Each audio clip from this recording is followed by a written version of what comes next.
Hi, this is Brendan Davis from Bedrock Games and the Bedrock Blog, and I'm here with Kenny, Lady Chow Fung, and Adam for another episode of Wuxia Weekend. Tonight we're going to talk about the classic film Tai Chi Master. This is a 1993 film directed by Yuen Woo-Ping and starring Jet Li and Michelle Yeoh.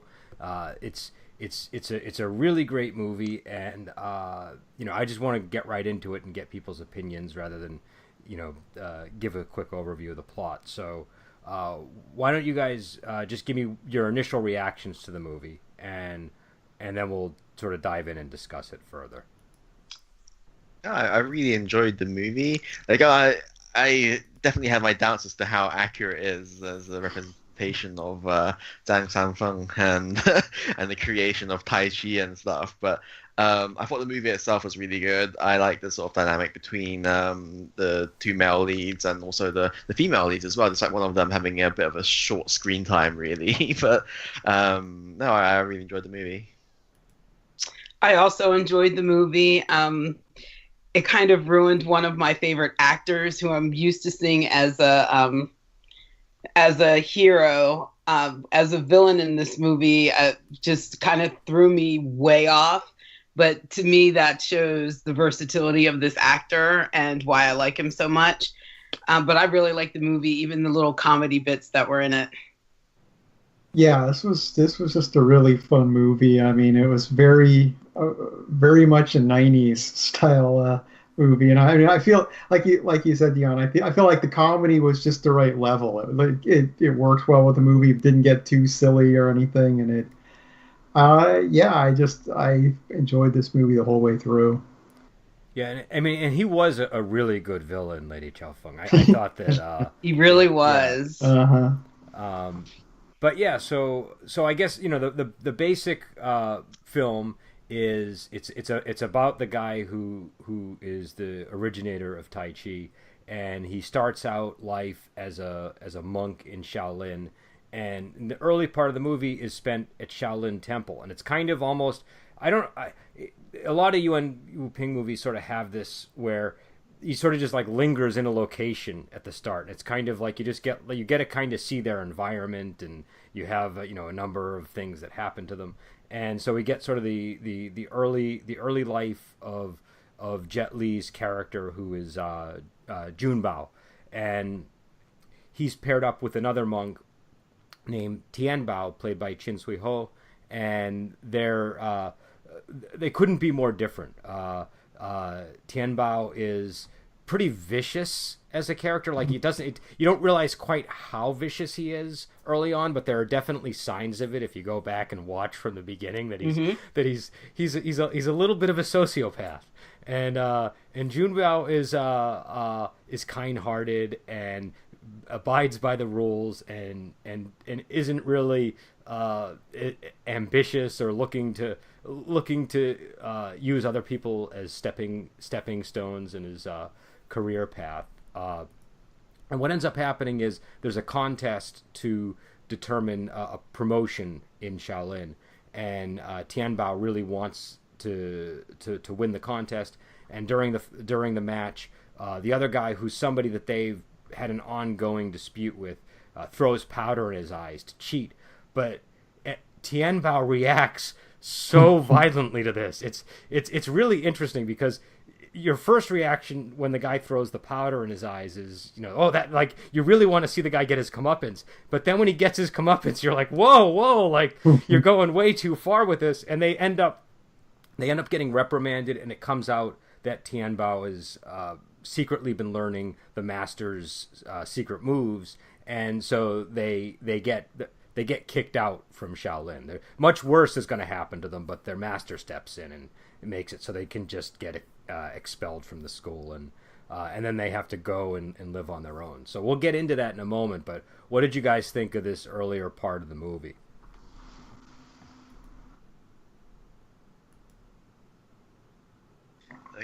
I enjoyed them as children. Like you mentioned, that they're very different personalities, and it comes out in the way that they speak and the way they act, and how Tianbao is always the one who's sort of in the lead and dragging Junbao along on his escapades. Like especially that one part where he's like gets the sack and he beats up the guy who had who has started the fight with him earlier on.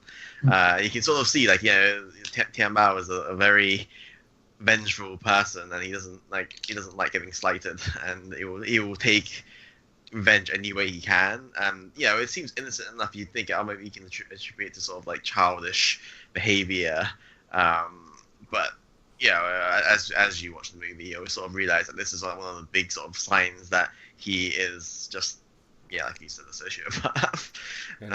And Kenny, you see that your mic is a little bit low right now. Let me see. Okay. Oh. As I say as well, the Master was a very nice character, I thought. Especially like the bit where the Master like sort of sneaks food into them under the watchful eyes of the martial uncle, and like feeds them buns and turns them so they face against a wall and shouts at them so that they get a chance to eat, which I thought was quite nice.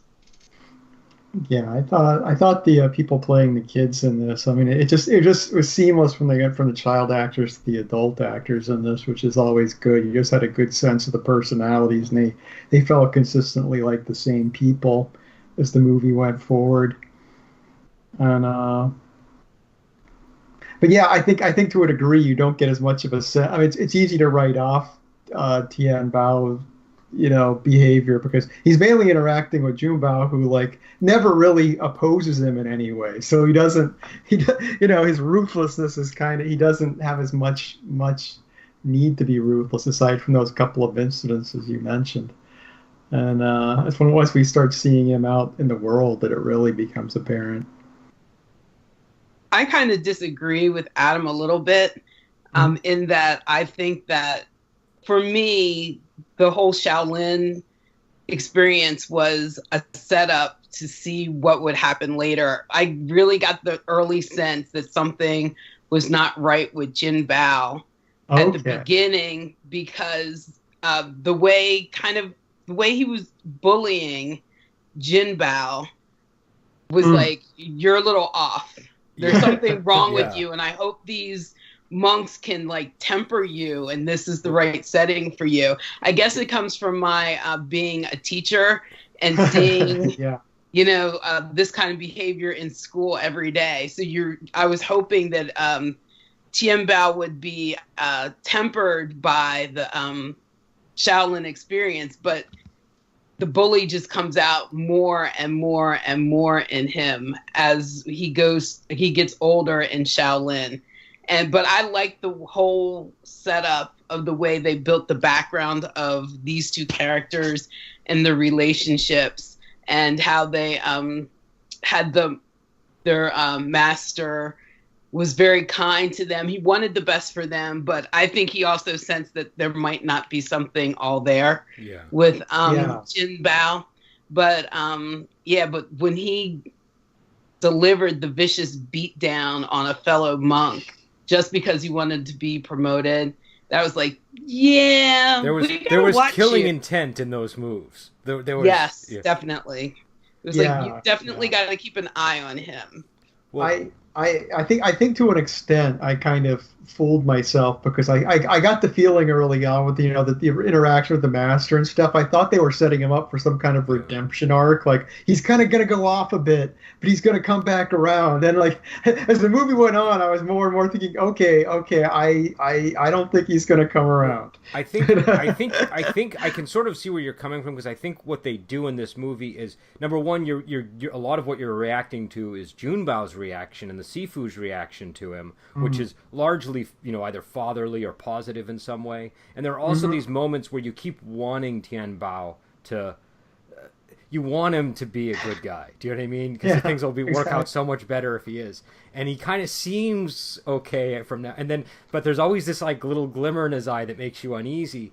But I think for me, very early in the movie, the scene where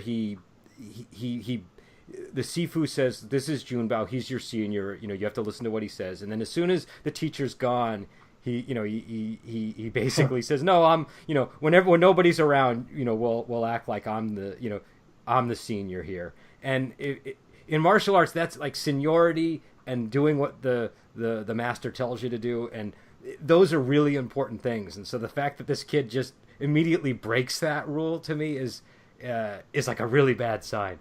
But yeah, I think it's when you see him in the stick fighting scene where he just, right before the stick fighting scene when he brutalizes the cheating monk, that's where you really get it clear. And but I don't think that the full extent of it is he goes in directions that you really aren't expecting him to go by the end. There's some genuinely surprising things that he ends up doing. Yeah. Oh yeah. Yeah, I think one thing that the beginning arc also sets up really well is their obsession with kung fu or with the martial arts, because they spend every moment of their day or that they can practicing. I mean, they sleep doing headstands, and they're just casually breaking bricks on their head while they're having a conversation, and they try to incorporate martial arts into everything they do. So you get a real sense that these are very dedicated, like people who are firmly on the martial path, and that their skill is explained, and that they're very hardworking people. And it's a pretty long sequence too. I mean, it goes. Yeah. It takes up a good chunk of the movie. Yeah, and about the whole sort of setup thing as well. The when they're forced to leave Shaolin and the master gives them the scroll, I did think that scroll was going to end up being sort of like a redemption, sort of Chekhov's gun thing for Tian Bao, because I think because the master was saying, oh, when you find yourself in times of stress, basically use this scroll and they can bring you peace or whatever. And we've gotten signs that that Tian Bao is a very he gets very angry, because you can see from his expressions when he's beating on this other monk that he is a very vicious at that point in time. So I was thinking that maybe that scroll would be able would at the last minute of the climax, Jun Bao will open the scroll and read from it, and the master's teachings will make him think twice about what he's doing. Yeah, that was my expectation, and it was interesting that it didn't go that way. So I wasn't disappointed. I was just surprised. And so in the middle section of the movie, they go into exile, and they end up in the city where they sort of become regulars at this Buddha's Laugh restaurant, and a number of things happen. But ultimately, they end up meeting Michelle Yeoh's character. I think her name is Chu Zhu, and they also meet a woman called Little Melon, and they eventually end up going their separate ways. They're trying to earn money in the street by letting people pay to punch them. And we need to talk about that scene because it's pretty funny, I think. And as that's happening, an official approaches them and says, oh, there's like this tax and that. Then he just lists off all these taxes that they have to suddenly pay. And Tian Bao becomes very obsequious and it's just like, okay, yeah, we'll pay. And then he's like, hey, we want to join you. We're good at fighting. Can we become soldiers in your army? And the official sort of has some fun with him. Is like, okay, but let me see you fight yourself first. And so Tian Bao just humiliates himself by punching himself, and the look on Jun Bao's face, you realize this is like there's a rift forming between them. And in fact, later on, Jun Bao has a similar experience where he has to be humiliated by a soldier, and his reaction is totally the opposite of what Tian Bao does. And Tian Bao ends up leaving at this point to go join the army.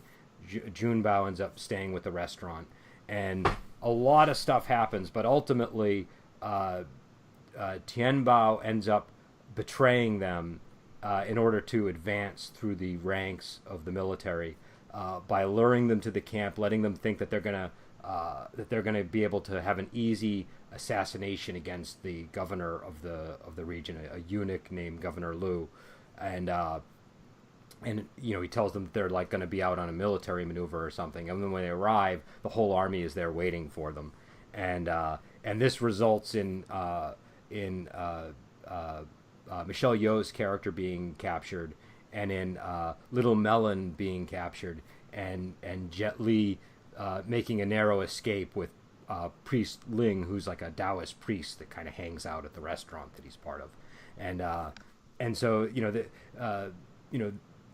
something that also happens out of this is Tian Bao ends up killing Little Melon, and and Junbao has to go and rescue Michelle Yeoh's character.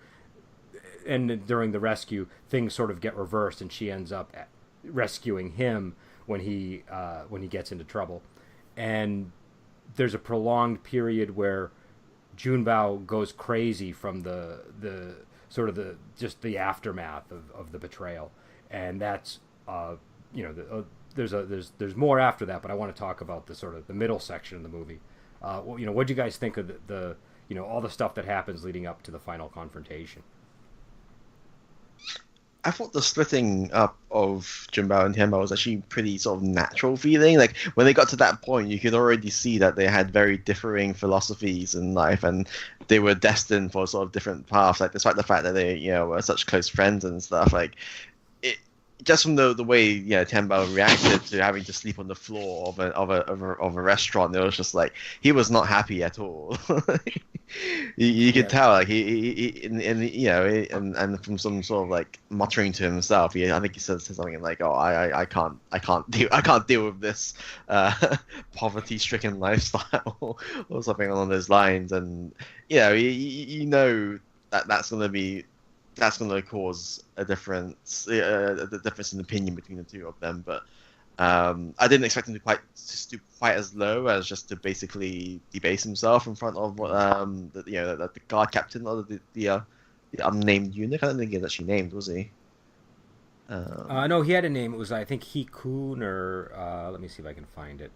One of the sort of patrolling eunuchs who takes him in and gives him a small officer rank in the army to start off with. It's it was quite a shocking sort of change there. Like you would expect him to. I was expecting him to join the army. Like he made it clear already he wanted to be part of the government or whatever and have power. But I didn't expect him to humiliate himself for it, which was pretty well done actually. I appreciated how the actor displayed that. Like even though he's sort of humiliating himself, you can see from his eyes that he's like. He's got a master plan. Like he is scheming something. Like he is not taking this like just because. Like he's gonna get something. He wants something and he's gonna get it. Type of exactly. Yeah. In the look in his eyes, kind of like step one is now complete.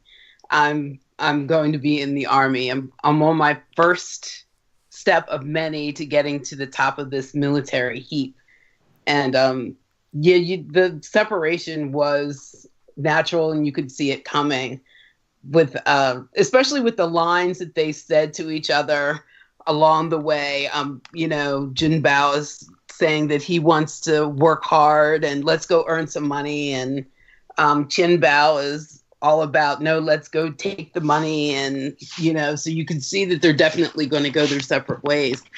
But you really don't expect the ruthlessness that's going to come up in the next section with the betrayal and everything. You just don't expect all that, or at least I didn't when I first saw it. And that's kind of what this is where the ruining of Chin Siu-Ho comes into play for me. Once he put on that uniform, it went really quickly downhill, and I was so disappointed. I expected it, but I was disappointed in how ruthless he was. For me, it's the scene where he kills Little Melon. That's where it really sort of turned. That's like it goes from being, like twirling mustache villain to like, oh my god, this guy's like crazy. Like that was not even crazy is not even the right word. Like cold blooded. It's just like like he like no heart. Like most villains.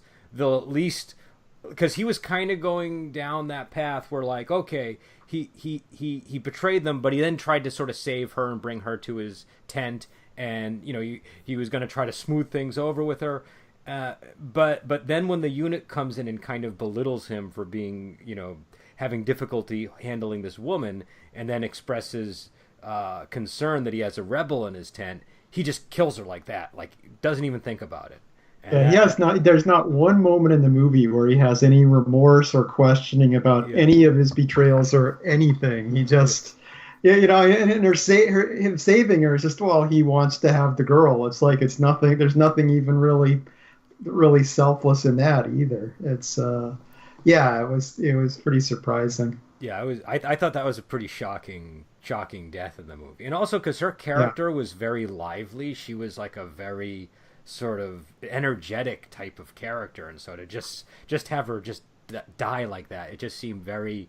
I don't know. It just really kind of hammered all that home for me. Yeah, that was the point where I was sure there was not going to be any redemption turn. I was just like, you can't come back from that. Sorry. Even the eunuch was like a little bit distressed, I think, because he's like, I didn't say you had to kill her, and you did Yeah. okay, but you didn't have to do it exactly that way. And that's the other interesting thing that happens. All the people in the all of the officials who all we've seen of them has been that they're corrupt and terrible. They even start kind of getting nervous around him because he's so ruthless. His training methods are lethal. He's having guys crawl over spiked pits and really dangerous athletic maneuvers where guys are getting their heads smashed on rocks and people are getting impaled through the chest. And when the guy who actually recruited him, the one who collected the taxes, says, "Hey, I'm going to report you to the governor," he just throws a spear through him. He's definitely not a safe person to have around, and he's only looking out for his own aspirations. So, but before we get into the betrayal a bit, because I want to talk about that scene in depth. I did want to talk about when they first go to the restaurant and they meet Michelle Yeoh's character, and she's sort of a wandering lute player, and her big thing is she was married to some guy. I think his name is Morong Bai, and she's just wandering around the city looking for him. And then when they go to the restaurant, Morong Bai comes to the restaurant as well, and he has a new wife who's very wealthy and is the I think the niece of the governor, and Yeah, my sister, I think it or maybe was. his sister. You're probably right on that.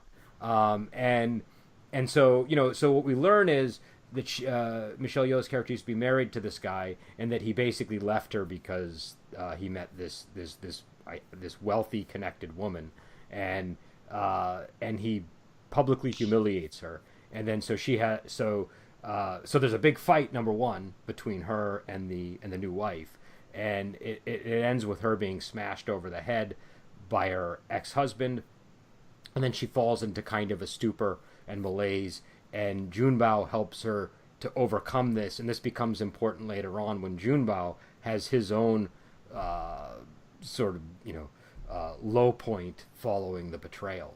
But I don't know. I thought it was a really cool fight scene. Number one, I thought it was also kind of, I don't know, just interesting character dynamics. Yeah, well, it seemed to be there more to flesh her character out because none of those incident things with her husband or the new wife, they really as significantly as characters never come up again. It's just kind of a way to give her a little bit of a background, and like you said, it does set up the her being upset and what will happen with Junbao later on, but yeah, it was an interesting scene. I agree with you. The combat scene there was very good too. Yeah, and we do see the wife again, but kind of like you say, it doesn't. Yeah, It's not really it's relevant. not. Yeah, Yeah. exactly. She isn't Though, again. though I But do she's want to just. comment. I don't know who the actress is who played her, but she was all in those fight scenes. She She was. was. She was like real. Like I was really impressed with her. And but that fight scene between her and Michelle Yeoh, that's one of the most memorable scenes. That like just the scene where Michelle's on the table. And then the table becomes stilts when it gets smashed to bits, and she's standing on the Yeah, table. that was funny. Yeah, and it was just visually, I don't know, I just think it's a really marvelous scene. And then there's after she gets smashed on the head, Jet Li's sort of trying to carry her and fight other guys, and she keeps like falling down. He has to lift her up again, and it's just, I don't know, it's a really fun, interesting fight scene. And again, I did. There's a lot of good fight scenes in this movie, but that's one of the ones that I really enjoyed. And yeah, so but again, later on, what becomes important is this betrayal where they go to attack the camp, and a number of them get killed, and as we discussed, in the aftermath, Michelle Yeoh's character is captured, and Jun Bao goes to rescue her, and Tien Bao is waiting with her up on a wooden tower, and she's kind of up on a cross, like she's tied to like a post on top of the wooden tower. It kind of reminds me of the scene in Return of Condor Heroes with Guo Xian at the end. In the tower as well. Yeah, that was on fire. Yeah, it was on fire. It was slightly different stakes there, but it still reminded me of that. And this is more of a Jenga tower in this one. The way the pieces kept kind of falling off, I felt like. That's a good comparison. It's like a Jenga tower, and as the pieces start falling off, Jet Li has to actually prop it up, and the fight becomes harder and harder for him. But they have this great duel, and it's a really good one-on-one showdown. And it ends with him he ends up getting stabbed through the, like, I don't know if it's the chest or the upper shoulder, but it's like he gets wounded, and the tower collapses, and when it collapses, Michelle Yeoh gets out, and then she helps him escape. So it's interesting because it starts out with the person going in to do the rescue, and then by the end, the person that he's rescuing has to kind of help him out of the situation. And then in the aftermath of it, he goes completely crazy. He just completely loses his mind, and he has to be nursed back to health by Michelle Yeoh and by Priest Ling. And Priest Ling is a really fun character who we haven't really talked enough about, but I agree. I've been meaning to bring him up. He just added a whole lot to the movie, I think. Yeah, he's a guy that's been in a lot of other films. He was in the Miracle Warrior movies, and he's also in a lot of the Mr. Vampire films. He just is really great. He's got a face. His face is just is so unique. Sketchy Taoist priest. But the thing is, on his face. He can do anything. I've seen him play old ladies. I've seen him. He can play all kinds of characters, and it's always, and his face is just so interesting. But yeah, so he ends up being nursed back to health by them, and it's during this process that he's the one that goes back to the scroll that the master gave them, and he starts learning about the Tao and Qi, and he has a number of insights that lead him to basically, in the movie, he kind of invents Tai Chi, in like 10 minutes.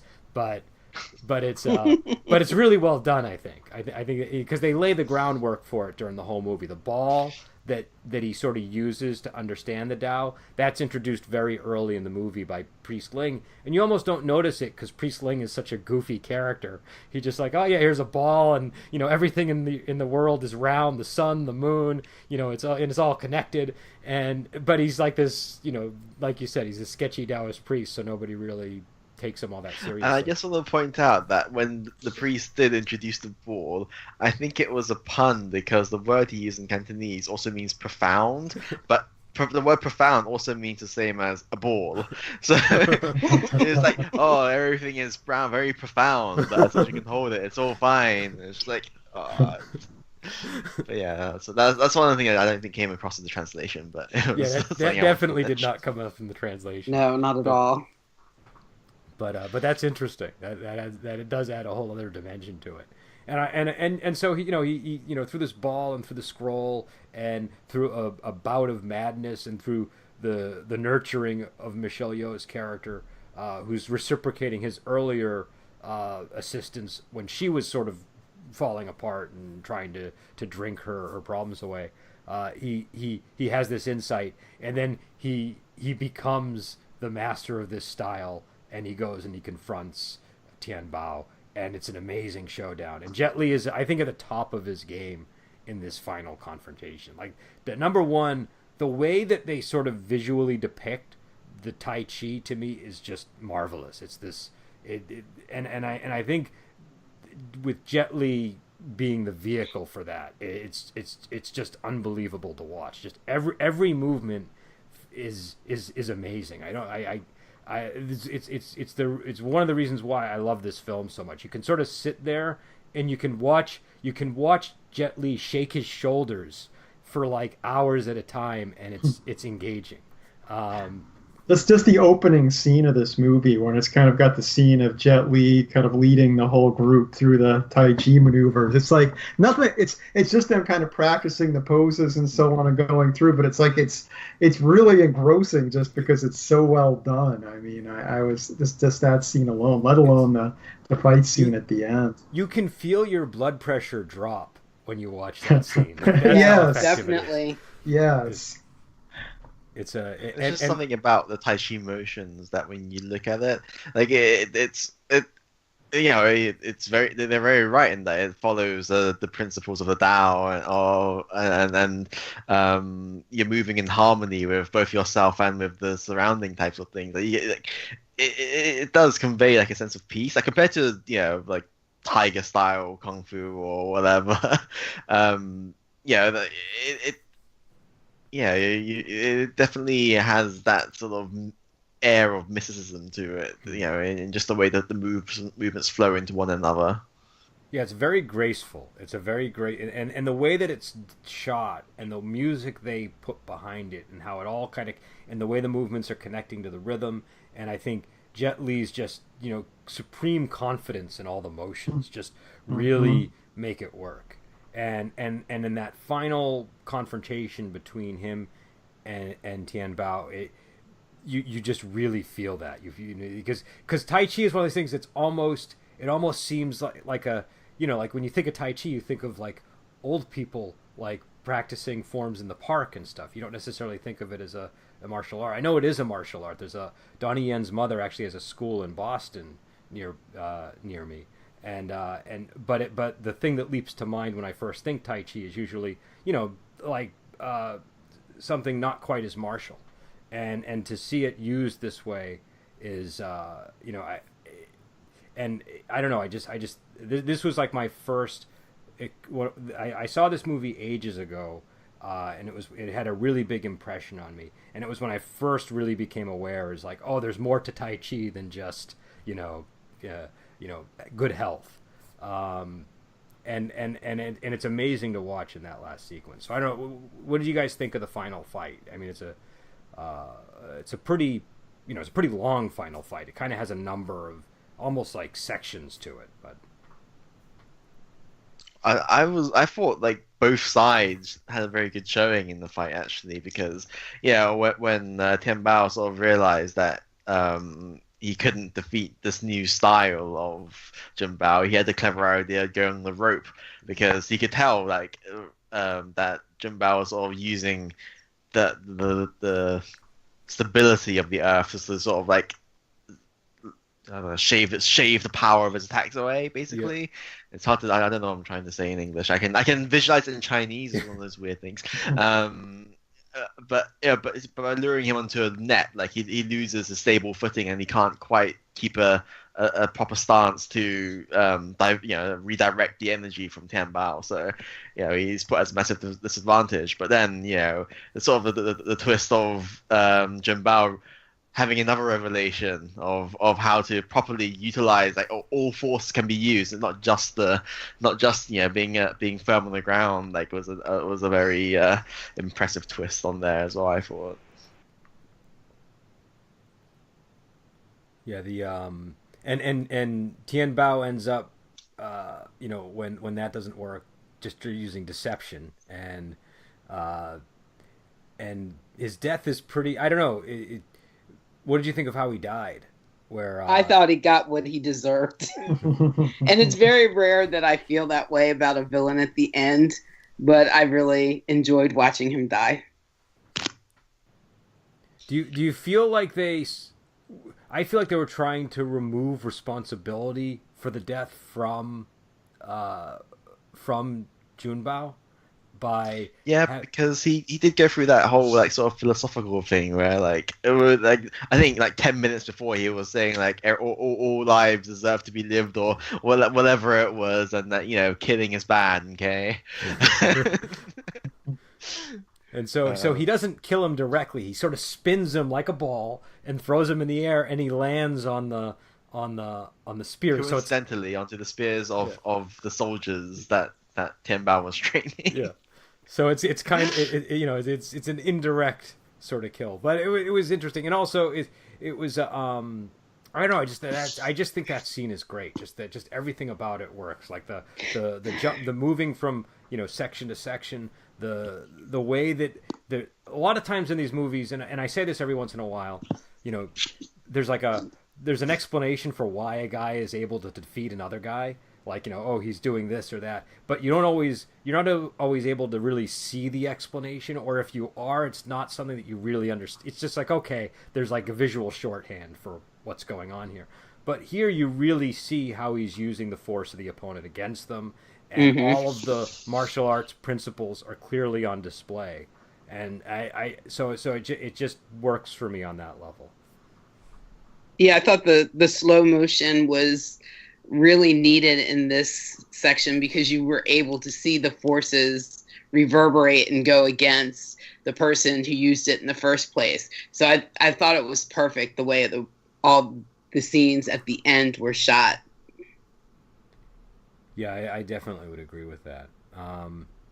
What'd you guys think of the overall? I know we talked about this a little bit, but what'd you guys think of the overall, like, flow and sort of tonal shifting of the movie? Like, I know you guys mentioned there was comedy, but there wasn't too much comedy. Like, do you feel like overall the tone of the movie was right, or?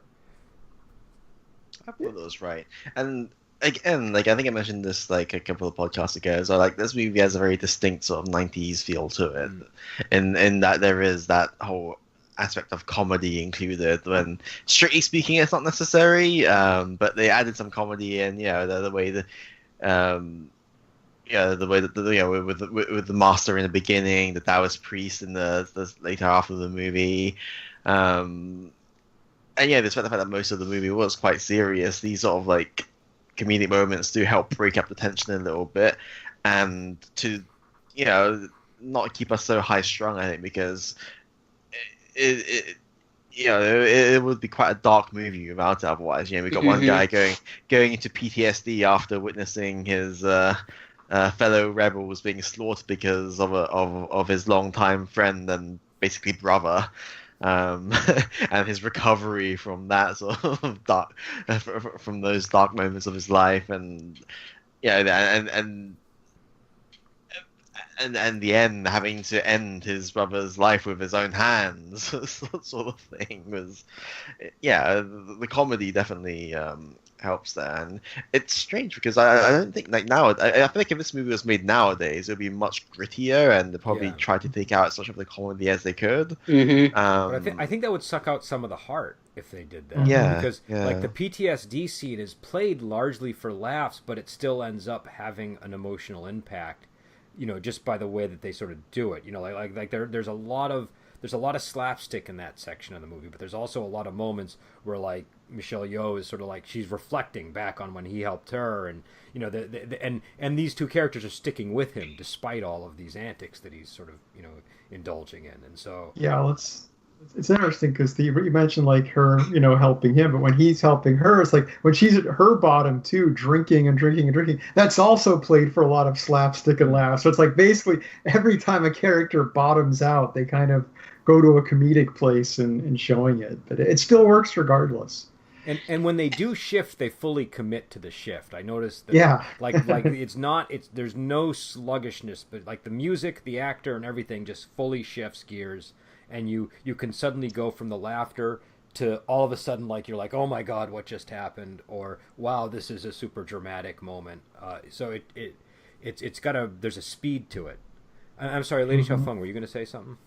I was going to say the Taoist priest most of his pieces in the movie were the comedy, and without the comedy being there, there would have been really no use for him. But I think he was really a necessary character in the movie because of his very important role of helping him, Jin Bao, recover and to figure out Tai Chi. So, I mean, the comedy was very necessary. The Taoist priest I thought was wonderful.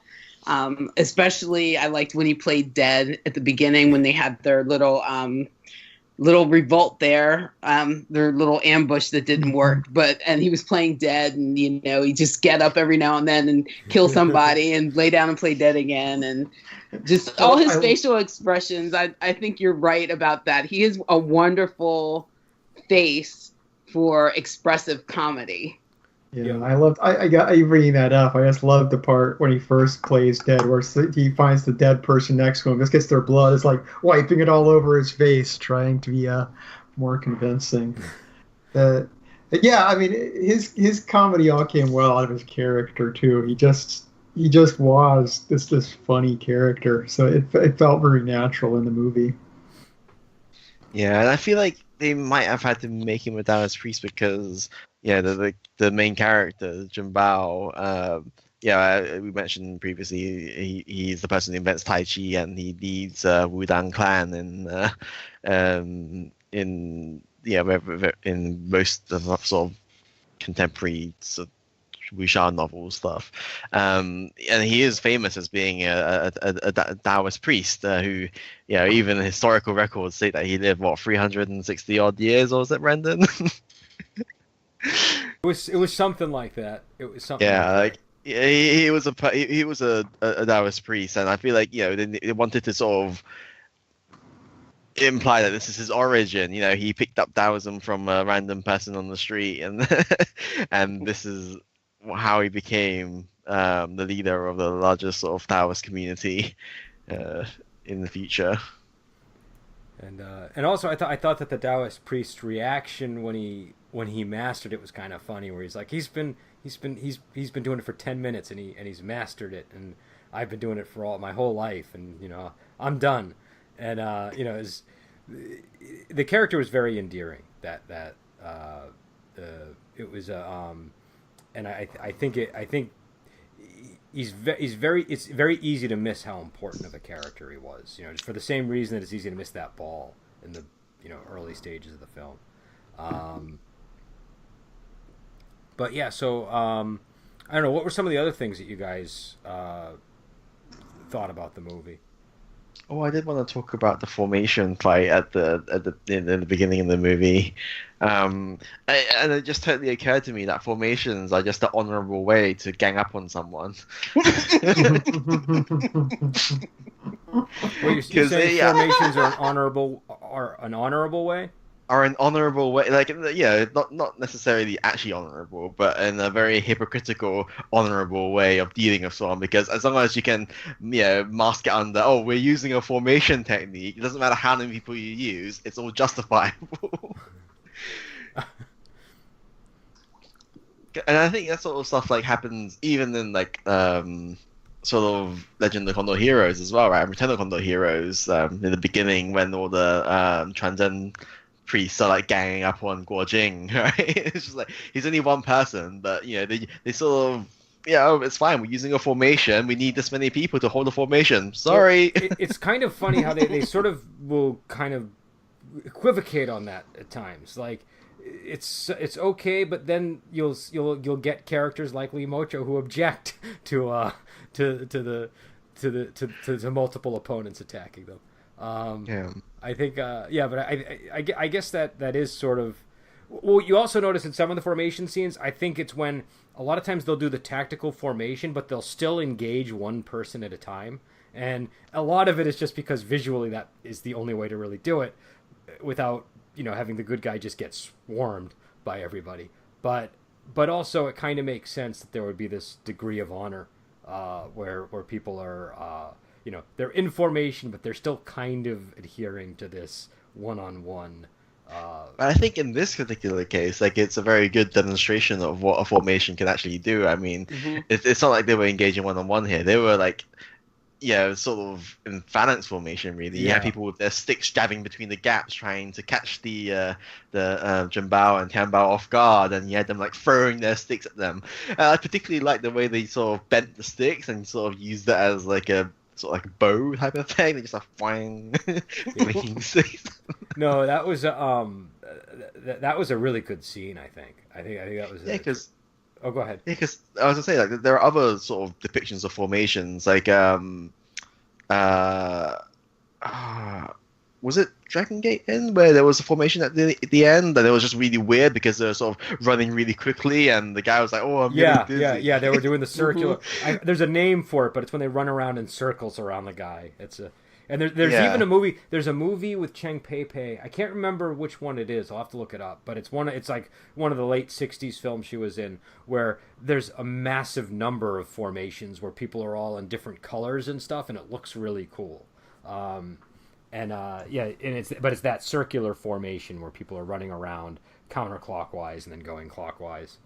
But, that sort of depiction of formations has always been a bit ridiculous to me. Like, yeah, sure, it seems cool, right? And that's fine. I can accept that in the movie. But this particular use of formation is like, yeah, okay, I can see the practical uses for why you'd want to have a formation and why you want to train in it. Well, and this was more of like a pyramid formation, right? This was like they were all kind of stacked up on top of each other. Not even that high, because I think they were only like 2 or 3 layers in. They're not even as high as some cheerleaders nowadays, right? Right. And then they did drop down onto the floor and make a new formation too. So remind me that we need to watch The Brothers 5, because if you want to talk about formations and whether they're questionable or not, I think Brothers 5 would be a very good film for exploring that question. But yeah, I guess some of the other things too.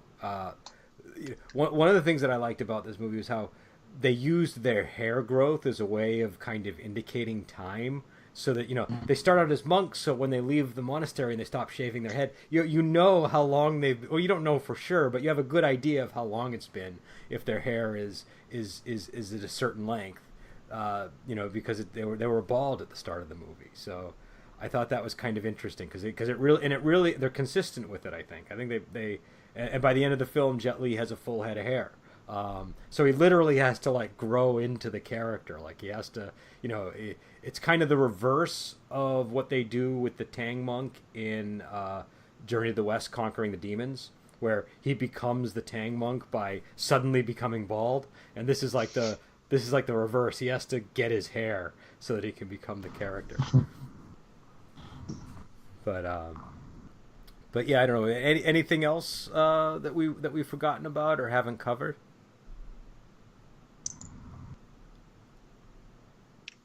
Yeah, no, I just I really enjoyed the movie, and I wouldn't say this is sort of my favorite depiction of Zhang Sanfeng. I think sort of Legend of Condor Heroes has that. We with his backstory as a little monk who was carried away and accidentally learned parts of the Nine Yang Manual type of. I think that sort of origin for him was better, but that never really delves into the sort of invention of Tai Chi really. So.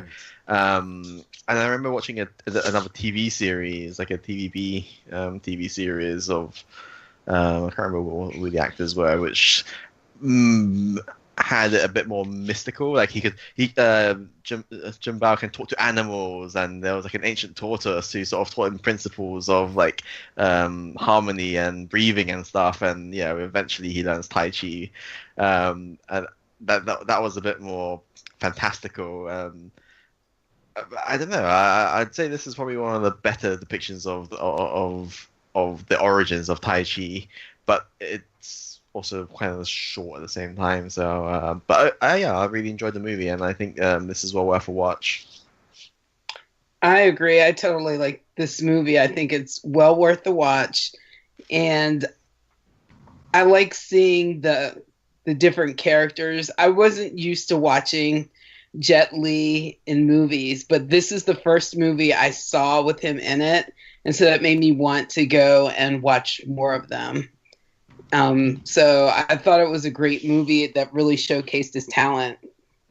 Yeah, I mean, Yeah. oh, go ahead, Adam. Go ahead. Oh, no, I was just going to say, yeah, Jet Li is just really impressive in this, which isn't surprising, but it is. It's if you want to show people a good Jet Li movie, it's not a bad one to pick. Yeah, I mean, this is like to me, this is probably my favorite movie of his, and I think the fact that Michelle Yeoh is in it with him, I mean, that's an amazing pairing up. It's and both they're both very good at what they do, and I don't know, they just bring something to the physical movements. I think her with her dance background and him with his martial arts background, it really shows. And you see it in like the subtleties of his movements here, which I think is important given the nature of the martial art. Is how it's not just sort of like a it's not like a straightforward type of kung fu movie. It's a little bit more getting the martial art to kind of get the right emotional note is really important. And so it was a really good use of his talents, I think.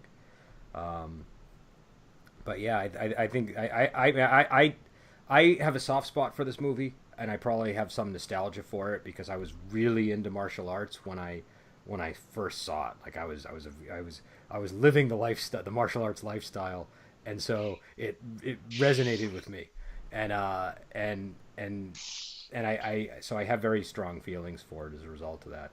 And I don't know if that clouds my judgment of the film, but I think this stands up there with some of the best movies, the best martial arts movies ever made. And it's one of the things that I think it really demonstrates what's good about like why martial arts movies are good. Like why it's a really good movie to show somebody if you just want to give them a slice of this is an aspect of martial arts filmmaking that you might not realize. That there are movies that look like this one and feel like this one. It's definitely one I could see being enjoyed. I mean, I've only watched it once so far, but I could see just going back to this again and again and still enjoying it just because it's so well put together. Yeah, it was. Well, when I first rented it, I watched it like no, I didn't rent it. I bought it on DVD. I bought it on DVD, and I watched it like over and over and over again. And it was called Twin Warriors at the time. I didn't even know that it was actually called Tai Chi Master. The version we got initially was called Twin Warriors, and it was like 6 minutes less than the one that we watched for the review. So when he invents Tai Chi, it was a big stunning twist for you. Well, also it only had the dub, if I remember. Like I don't think it had the subtitles, and the dub does give everything a much different feel. Like when he says my style is Tai Chi in the subtitle version, it's very almost stately. Like he says it and he feels like the character that he's supposed to be. But in the dub version, it's a little bit more like Tai Chi. Like it's really kind of. It's got like a little bit of I don't know. There's something in there that sounds a little bit more silly than how it really sounds. But it's still a great movie with a dub, and yeah. So I definitely would recommend it. And this is we watched the Dragon Dynasty version, which is an hour and 36 minutes, and it's got the subtitles, and it also has a Bay Logan commentary track and a bunch of extras. There's a bunch of interviews on there, and they're all really good and insightful, and it's a pretty well put together DVD. Unfortunately, a lot of DVDs now don't have the options that the older DVDs have for extras, and so this is a good example of just I don't know, good selection of options. So we'll be back next week. What's our next movie? Is it Iron Monkey? The Blade. It's either The Blade that or was Iron The Monkey. Blade.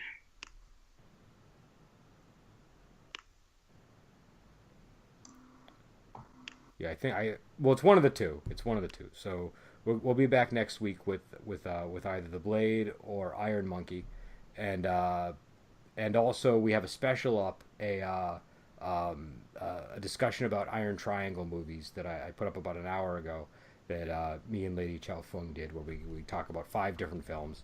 And as always, you can support us on Patreon. We appreciate any amount that you can give. And until then, we will talk to you later.